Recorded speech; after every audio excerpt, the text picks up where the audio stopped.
Welcome to the CBS Radio Mystery Theater Archives, the only YouTube channel which has the original classic episodes of the CBS Radio Mystery Theater in order with no ads.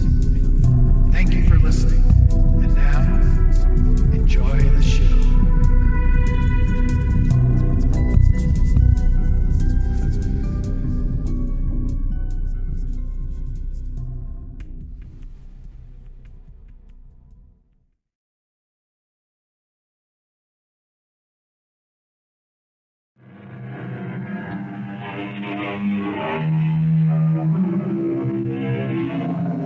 Come in. Welcome. I'm E.G. Marshall. Why, you may ask, does everyone so eagerly wish to know the future? Shall we not arrive there soon enough? And what is this passion to foretell the future? Isn't it better to be surprised? And suppose you could read the future, what good would it do you? What good did it do the prophets of old? Who listened to them? Sahib! Sahib, I have seen her. Seen who? The Mem, Sahib. I have seen her. You have seen my wife? She appeared to me on the road. Give my salams to thy master, she said, and tell him I shall see him at Nudea. Nudea? Where is Nudea? She says that thou shalt find it at the proper time. But my wife is dead.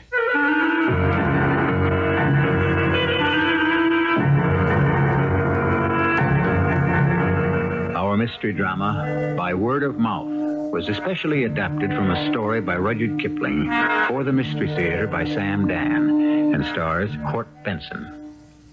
I'll be back shortly with Act One.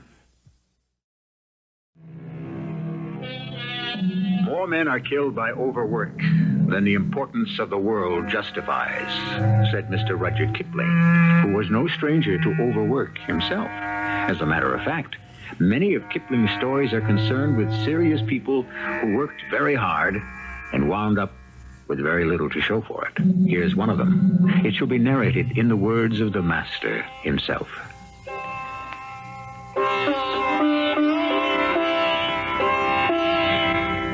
This tale may be explained by those who know how souls are made and where the bounds of the possible are put down. I have lived long enough in India to know that it is best to know nothing, and I can only write the story as it happened. Edward Dumoise was our civil surgeon at Madiki in the Punjab. He was a pleasant, easy-going young man who never quarreled with anyone, except when it came to saving lives. Edward. Hello, Kipling. What's this I hear about you? Oh, that would depend on whom you've been talking to. Do you actually intend to enter the Malahide Temple? If I have to.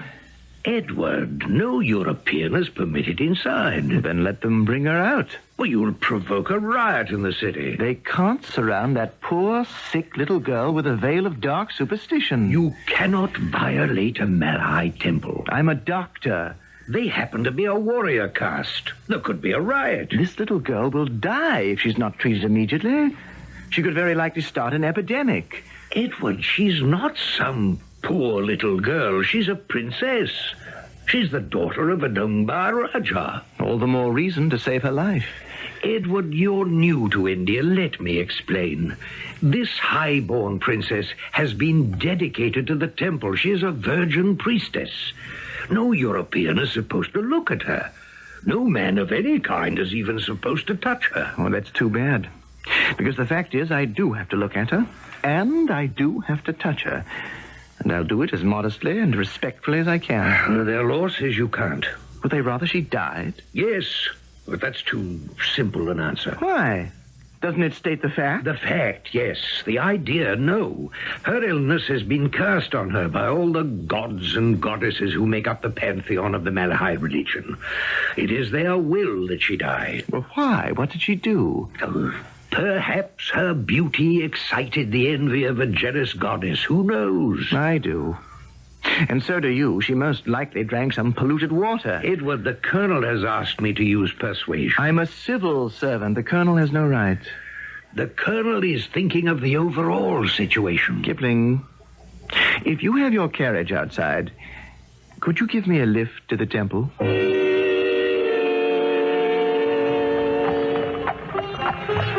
What could I do? There was no reasoning with him. The square in front of the temple was crowded. Word had spread that the Ingresi doctor intended to cure the virgin priestess. The mob parted reluctantly to let my carriage through. But at the gate was the biggest, brawniest Malachi priest I have ever seen. And he had the biggest sword, too. What do you here, unbeliever? Why do you call me an unbeliever? I believe the same things you do. That God is good, God is great, and that all of us are his children. Go pray in your own temple. Am I not welcome to pray in yours? No, Why? because you are an unbeliever. We're back to that. The great lady of your temple is ill. She will die. If it is the will of Malachi. Think you so? I say it is the will of evil devils in the water. How dare you blaspheme against the Malachi? If I have blasphemed against him, let him strike me down. Well, why does the ground still remain firm beneath my feet? Why does the earth not swallow me up? Priest, open the temple gate. We shall enter. Do not try my patience, priest. I said open the gate. You within, open the gate.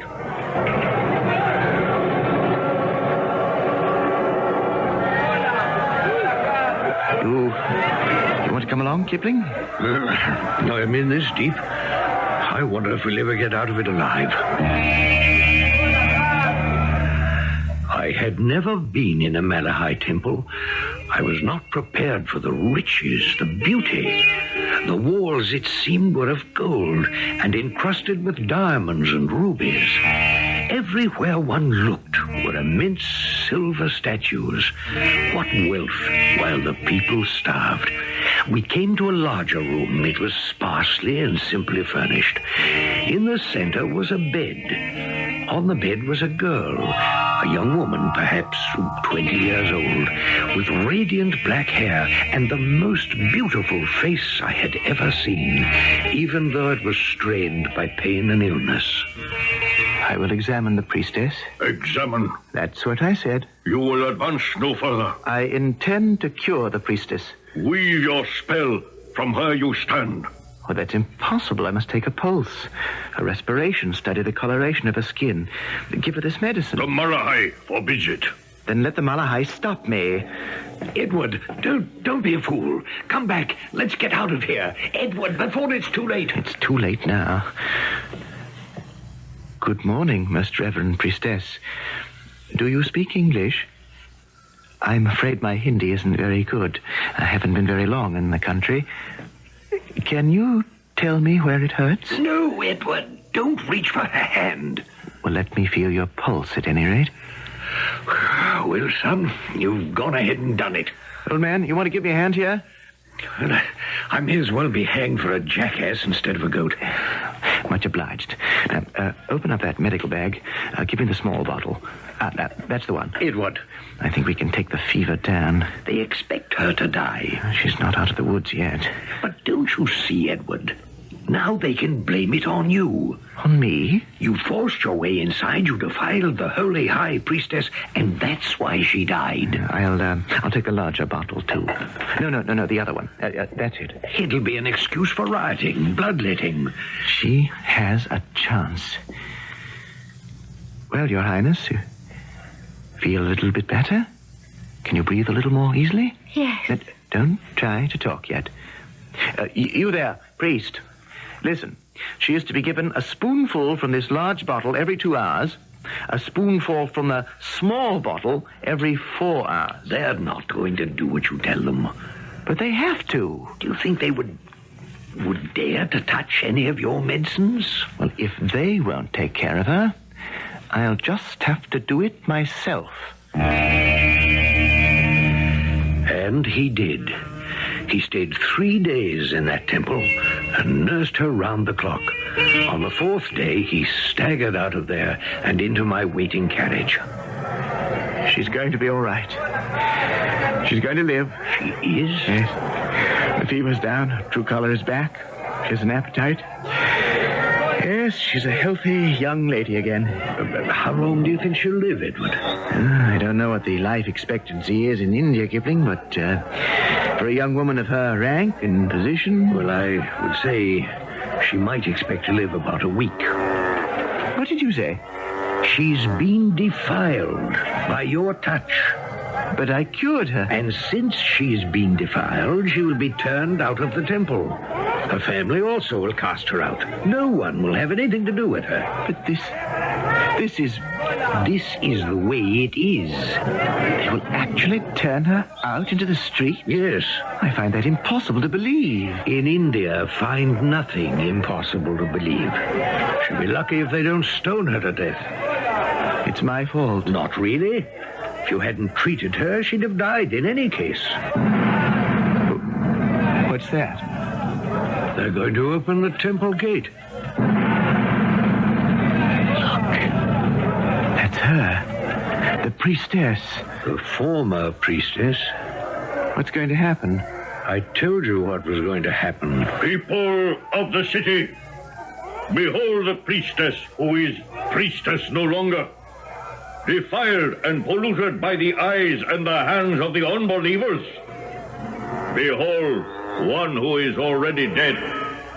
In her is no longer the spirit of life, but the evil demons that are part of the black magic of the infidels.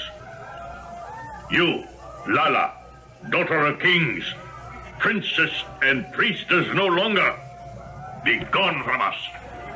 Let no true believer give her food, or drink, or shelter, for this will only strengthen the evil demons within her. Begone, Lala. Begone. What are we going to do? I shall speak to the regimental chaplain. Father Victor's a good sort. He'll arrange to have her sent to a school for native girls somewhere far from here. No. But it's the best we can do for her. Is it? At this time and in this place, realistically, yes. No. We can do better than that. Where are you going? It was obvious. He jumped down from the carriage, shouldered his way through the crowd, and caught up with her. He took her by the arm. You could hear a gasp from the crowd and see a shudder pass through her body. And very gently, he led her back to the carriage and helped her up onto the seat. Drop us off at my place, Kipling. She'll stay with me. Edward, do you know what you're doing? Some weeks went by. I forgot about Edward. After all, I had a newspaper to get out. But I was starting to hear rumors I simply couldn't credit. Finally, Mrs. Hawksby came into the office. Mrs. Hawksby, our social arbiter, who knew everything about everyone. Mr. Kipling, I'll come right to the point. Whatever are we going to do about Edward Dumoise? Well, do we have to do anything, dear Mrs. Hawksby? Dear Mr. Kipling, he's a most promising young man, an exceptional surgeon. He must not be permitted to throw away his chances for a brilliant career. He'll be ostracized. The girl is living in his house, but that doesn't necessarily mean that there is any improper conduct between them. Unfortunately, that's true.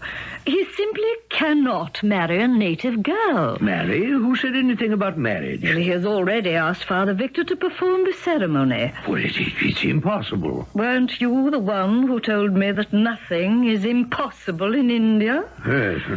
He wants to marry her? But I thought there was a girl back in England. All of you bachelors out here in India say you have a girl back in England. I wonder if it's the same one. Well, if he wants to marry her, I don't know what's to be done about it. In a sense, it's all your fault. My fault? Well, at the very least, you're an accessory. You were the one who drove him to the temple. You got him into it. Now, it's your responsibility to get him out of it.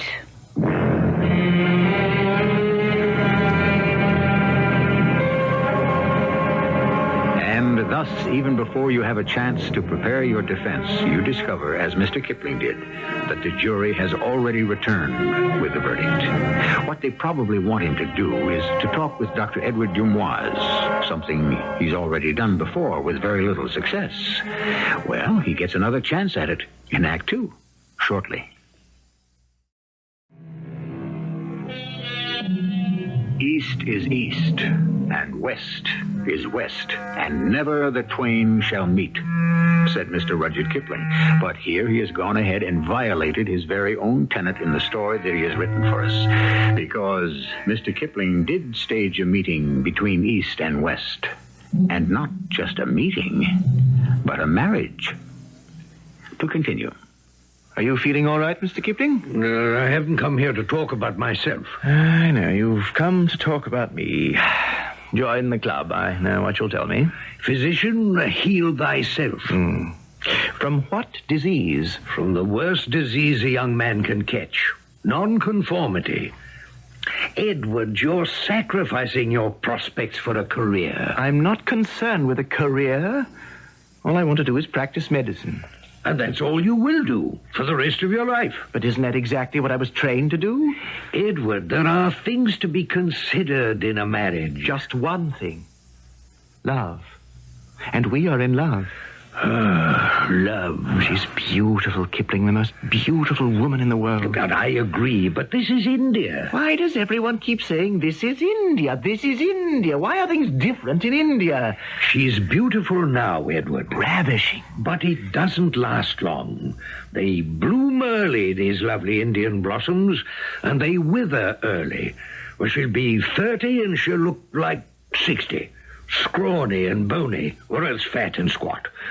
Well, excuse me, I'm only stating the conventional wisdom. Beauty is in the eye of the beholder, and her beauty is fixed in my eye forever. Have you stated your case, or is there anything else you might care to add? The rules could be bent a bit, perhaps, because she is, after all, a princess, and the very word royalty is enough to throw sand in the eyes of any proper Englishman. But she's an outcast. I know all your arguments, and I'm sure you know all my answers in advance. So, why not join me in a toast for the bride? Hey there, Rotan Singh, 2 whiskey pegs, low. But that's another thing. How do you manage to keep a native servant? Oh, Rotan Singh is a Sikh. He doesn't hold with this Malahai sort of thing. Besides, he adores her. Fairly worships her, as a matter of fact. Are you sure you're not being seduced by this romantic, youthful conceit of 2 against the world? I was hoping we could be 5. 5? Yes, thank you, Rotan Singh. Mr. Kipling likes his without... Oh, I see, you know. How is the princess? She rests, and the world must stand still until the heaven-born awakes. Which is as it should be. Thank you, Rotan Singh. You may go. You said you hoped we would be 5? Yes, Lala and I, that's 2. Father Victor, who will perform the ceremony, that's 3. Rotan Singh, who approves completely, makes 4. And I was hoping you would stand up for me. Oh. I'm sorry I asked. There's really no reason for you to become mixed up in this disreputable affair. Oh, nonsense. I'm considered somewhat disreputable myself. After all, I'm a writer, you know. To the bride.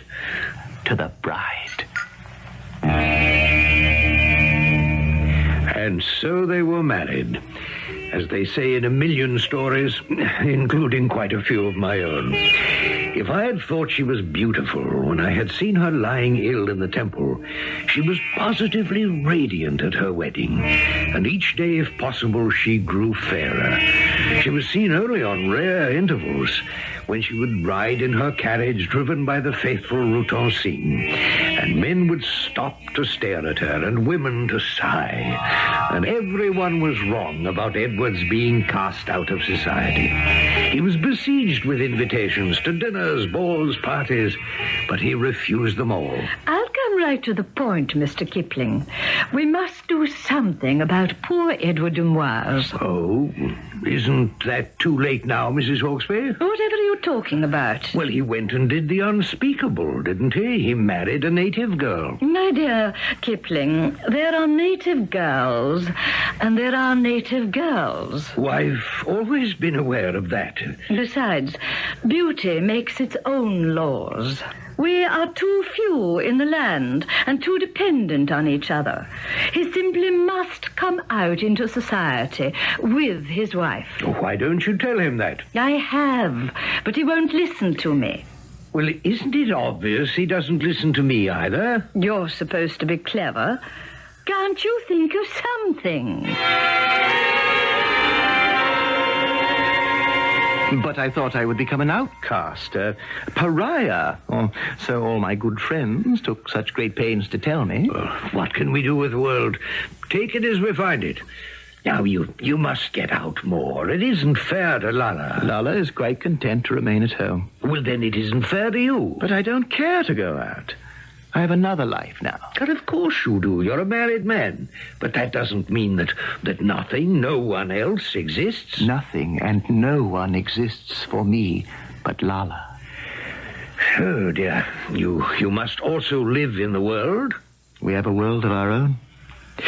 I never dreamed such a world could exist. I come home. It's as if I'm transported to another planet. A strange and wonderful place. I don't want to leave it. I don't want to leave her. We're so happy, Kipling, so happy. It was a marriage that was first sung in heaven and brought down to earth in perfect harmony. Of course, protocol demanded that they give the occasional dinner party, but these were few and far between. To visit their house on these rare occasions was a treat for the heart. She was radiant. Well, you're waiting for the serpent to enter this Garden of Eden, and I shall not disappoint you. One day, she fell ill. Is Dr. Maitland still up at Simla? Maitland? What month is it? April. Well, he usually goes on a hunting holiday. We could send someone to the hills to rout him out. I don't know what to make of it. She has a fever that simply won't go down. I've tried everything. Well, can you consult with anyone else? Maitland's the man for this sort of thing. Oh, we could telegraph Simla and ask them We if... don't have that much time. Oh, I didn't know it was that serious. Well, neither did I till this morning. Kipling, if anything should happen, I just don't know what I shall do. Mind if I come in? Oh, Strickland. No, by all means. I hope I'm not interrupting anything. No, not at all. Just getting ready to close up shop and pop over to see Edward Dumoise. How are things in the police department? That's why I'm here. In my official capacity. I've got Horton in custody. What? You've arrested him? Why? What's he done? He took after the high priest of the Malahide temple with a knife. Good Lord. Fortunate thing, a few of my constables were nearby, else he would have killed the fellow. It'd be the rope for sure. Well, do you know why he did it? Yes, he claims that the Malahide have cast a spell, death spell on Lala. It can only be removed by the blood of their high priest. Do you believe this nonsense? What shall you do with him? I don't want to bother Edward at a time like this. I can release Horton in the custody of a responsible person. Are you willing? Oh, well, of course. Poor Edward. You think she's going to die? Oh, don't you? It's all too beautiful, too perfect. And the gods are too jealous. The gods? You know what, Strickland? I think you and I have been in India too long.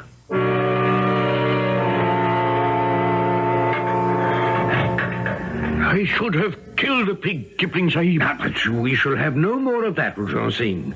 I bear responsibility for thee to the government. Surely Kipling Sahib is aware that the swine will bring death to my heaven-born mistress. Go thou now to the house of thy master, who requires thy services in this time of great need. But someone must kill the dog if the divine one is to live. Get thee hence to thy duties, or I shall have the warder return you to jail.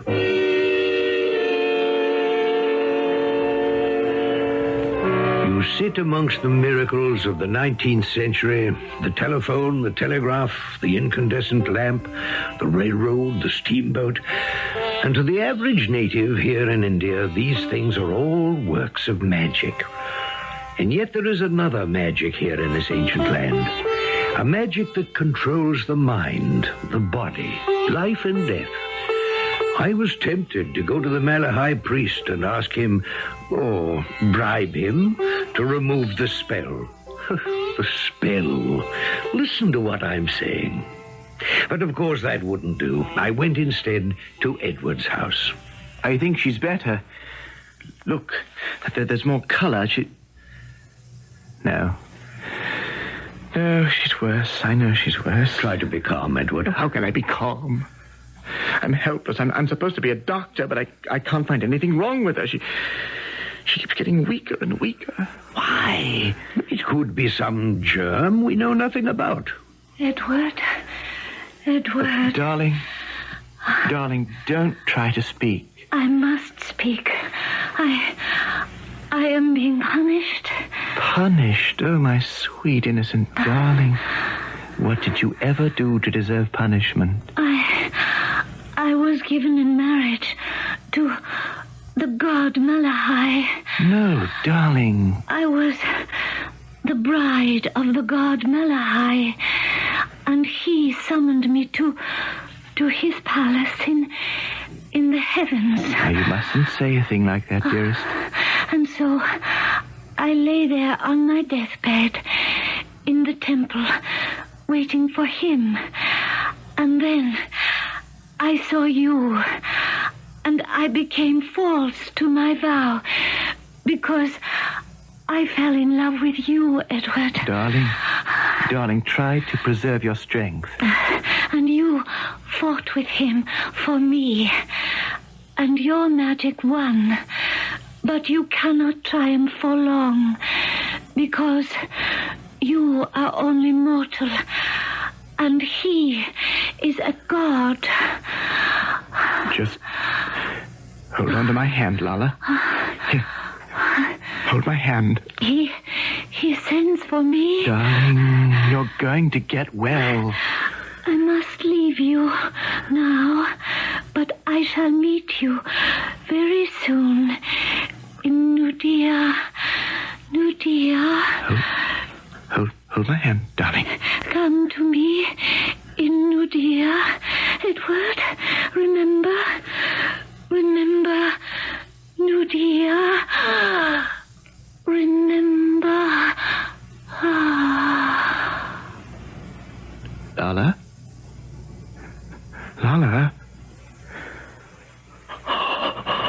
Oh, no. No! And in that moment she was gone.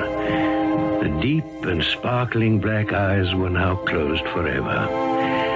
I felt that a certain irreplaceable beauty had vanished from the land.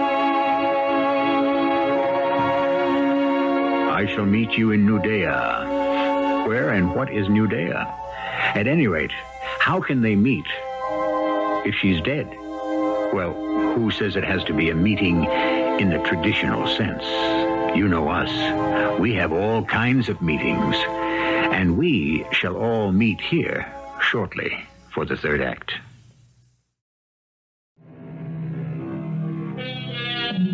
Till death do us part has always been an integral element of the marriage vows. But here we seem to have a marriage that is supposed to endure whether the participants are dead or alive. It's Mr. Rudyard Kipling's story. Let him continue to tell it. Everyone at the station turned out for the funeral. Poor Edward. He broke down utterly at the brink of the grave and had to be taken away. After a while, he went back to work. He did his usual competent job, but he refused to be comforted. He obviously needed a vacation and a change of scene. I tried to convince him to take one. I don't feel like going on leave. But do you the world of good, Edward? There's no good left in this world for me. Oh, could you do me a favor? Ask. You have all those maps and atlases and encyclopedias in your office. Find out where Nudea is. Nudea? Lala mentioned it just before she died. Nudea? Well, I don't know what it can be. She was delirious, poor girl. Nudea could refer to almost anything. Could you try to look it up? There are thousands and thousands of remote towns and villages all over India that are completely unknown to the rest of the country once you get walking distance away. Now that you mention walking, how about going with me on a walking tour? No, thanks. Well, just for a few weeks. We can take pictures, do a little shooting. Come on, Edward. You just can't stay here where every stick of furniture, the very paint on the walls, keeps reminding you of Lala. Wherever I go, I'll always be reminded of Lala. Well, then, let's go to the hills and breathe the clear, cool air and shoot the tiger with a gun or a camera, whatever you fancy. I talked him into it finally. And so, taking Rutan Singh along to do for us, we went up to the hill country. And we hunted and fished. And we breathed the pure air of the mountains. Slowly, the healing process began. Rutan Singh was a bit put out. Well, not exactly, but I think he expected a little more mourning on Edward's part. Edward, Sahib, he forgets. He forgets. It is well that the gods send us forgetfulness, Rutan Singh. Else our hearts should never be mended. He forgets the heaven-born. No, she remains in his heart still. But what is one to do? One must continue to live. I am afraid, Kipling Sahib. An old soldier such as thou? What could frighten thee? I fear he will not go to her when she calls to him to meet her in Nudea. Nudea? Hast thou heard of Nudea, Rutan Singh? No, but surely its location shall be revealed to us at the proper time.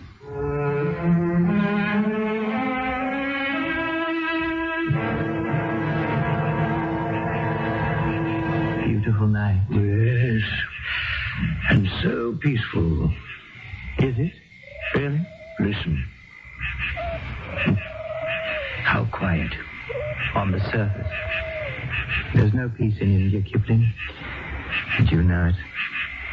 We're a handful, and we rule over hundreds of millions. Underneath, you can sense her seething.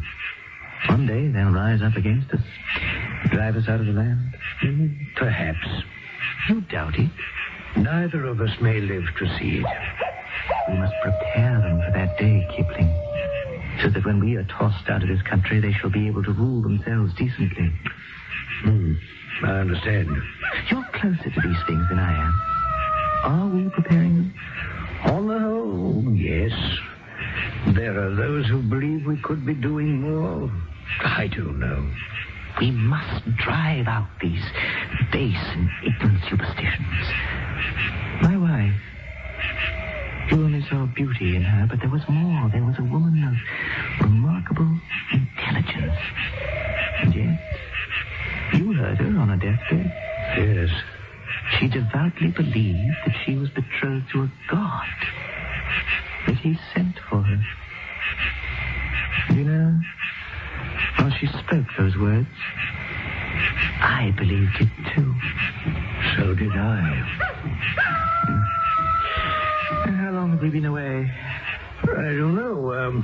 I seem to have lost track of the calendar. But that's a sign we're having a good time, isn't it? Yes, we are. But it's over. I have to go back to work. I have sick bodies to look after. And sick minds. He seemed to have changed from a boyish, pleasant, happy-go-lucky chap to a mature man of serious purpose. He said his work would be a monument to his dead wife, and the best way to mourn her would be to help liberate her country. One night, we were sitting on his veranda when we saw a man running toward the house. Why, it's Rutan Singh. Oh, impossible. I never saw him like that. Why, you're right. Sahib! Sahib! What is it, Rutan Singh? Why dost thou run like the Nilgai that is being chased by the tiger? Sahib, the man appears frightened out of his wits. What is it? I have seen the heaven-born. Thou hast... What? I have seen the man, Sahib. Thou hast seen her in a dream. Nay, on the road. Where? Near the village. She was standing by the side of the road. She was wearing the blue dress. She lifted the veil of her bonnet. Rutan Singh, she said, give my salams to the Sahib and tell him I shall meet him next month at New Dea. Where? New Dea. Yes. Then what did you do? Then I ran away because I was afraid, Sahib. Go there inside. Have something to eat. But I saw the heaven-born. The Sahib must believe me. I believe you. I see her myself every day, every night. Always. Now go inside. Eat. Rest. I will do as the Sahib commands. You see how much work we have to do with these people, Kipling? Only with these people, Edward? And ourselves. Kipling, Sahib. Come in, Rutan Singh. Sahib, I have seen the heaven-born. What, again? Even so. Well, hast thou spoken of it to thy master? No. And why not? The heaven-born appeared to me again in the ploughed fields behind the house. And again she said, Rutan Singh, give my salams to thy master and say to him that tomorrow I shall send for him to meet me in New Dea. Tomorrow? Even so, Sahib. But I fear greatly to say this to my master. Why? Because he will go to her. Well, it seems to me that only a short time ago thou wast afraid he would not go to her. That was when I was blinded by my grief. And now? Now I know he will go to his death. And he must not. He is needed here. We have so many sick, so many, and he must heal them.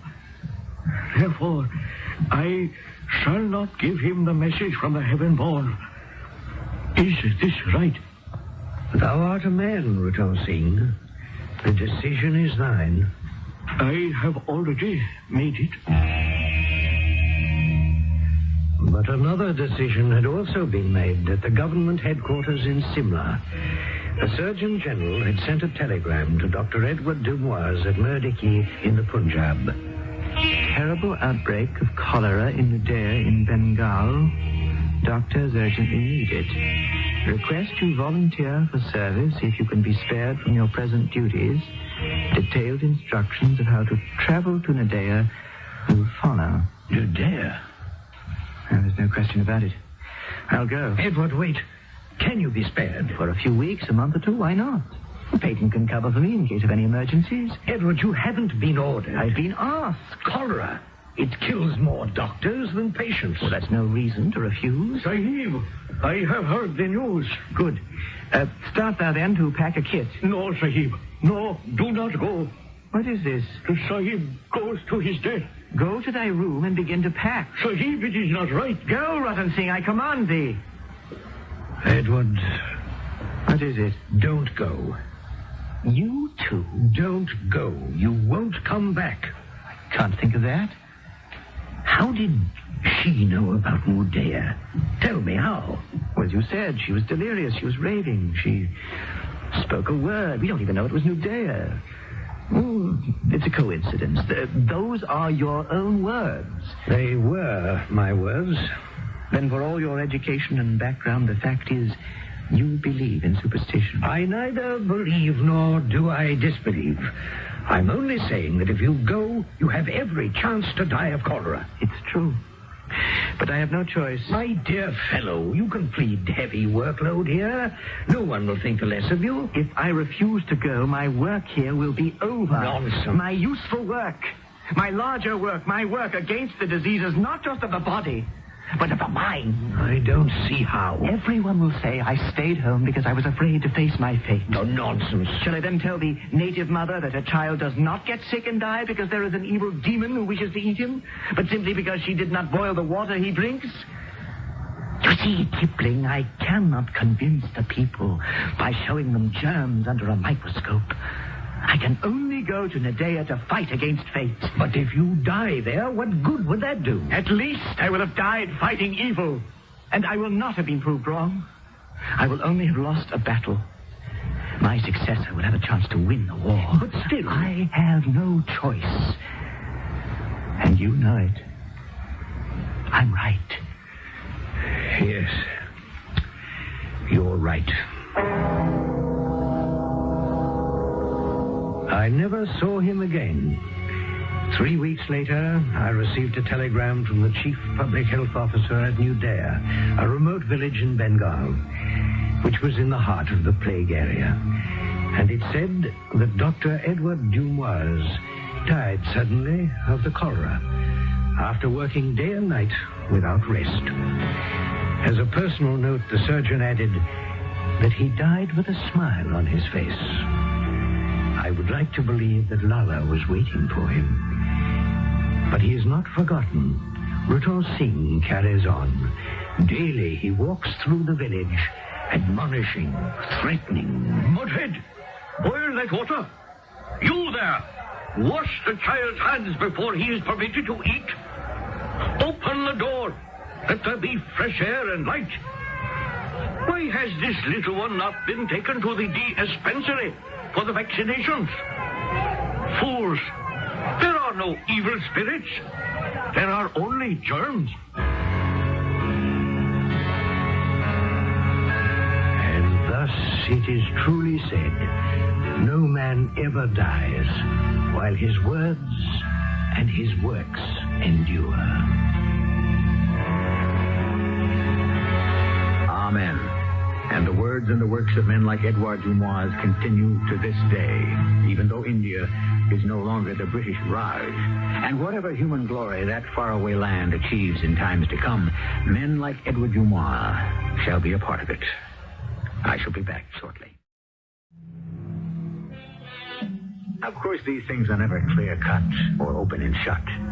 Did Dr. Dumoise go because he felt he had to fight the demons of superstition? Or did he go because he wanted to see his beloved Lala? That depends on you, because it depends on what kind of story you want. If you're looking for a tale of heroism and dedication, you can choose the first interpretation. If you want a tale of romantic love that endures beyond the grave, you may use the second. You see, with us, you can have it both ways. Our cast included Court Benson, Carol Teitel, William Griffis, and Russell Horton. The entire production was under the direction of Hyman Brown. I hope you enjoyed this episode of CBS Radio Mystery Theater. If you've